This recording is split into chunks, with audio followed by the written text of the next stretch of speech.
சுட்டு வச்ச இட்லி அப்படியே கிடைக்குது இன்னும் யாருமே காணுமே. மாஸ்டர் வரவங்கள சிறப்பா கவனிக்கணும். எங்க கவனிக்கிட்ட காலைல இருந்து வராங்கன்ற ஒருத்தம் கூட வரல.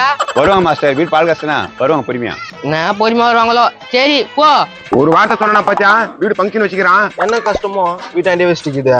அண்ணா வாணா வாணங்கண்ணா. டேய் என்னடா ஒரு வார்த்தை சொன்னேடா நம்மள அப்படியே பழக்கிறான். வீடு பாத்துனா நீ இல்லண்ணா. சரிண்ணா ரொம்ப பண கஷ்டமாண்ணா.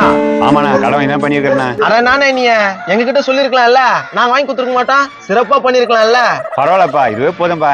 மூலகள் இருக்குதாடா, மண்டபத்துல வச்சுதானே எவ்வளவு ஜனம் வந்திருக்கான், கச்சேரி வச்சிருக்கலாம், எவ்வளவு மொய் வந்திருக்கான். மண்டபத்தியா? இது வீடு பால் காசுனா இது. ஏன் மனத்துல வச்சா பால் கொதிக்காதா? ஏன் மாஸ்டர் நீயே சொல்லுங்க. அவர் கஷ்டம் அவ வீட்லயே வச்சாரு, என்ன பண்றது? நீ சொல்றது கரெக்ட் தான், அதான் நாங்க கடை வாங்கி தரோம் நம்ம. ஐயோ எனக்கு பிடிக்குது. அட யாரா இட்லி அது தூக்கி போலாம். எப்பா கத்துறா இருப்பா. அட வாடா அப்படியே கத்தி கிடப்பான்.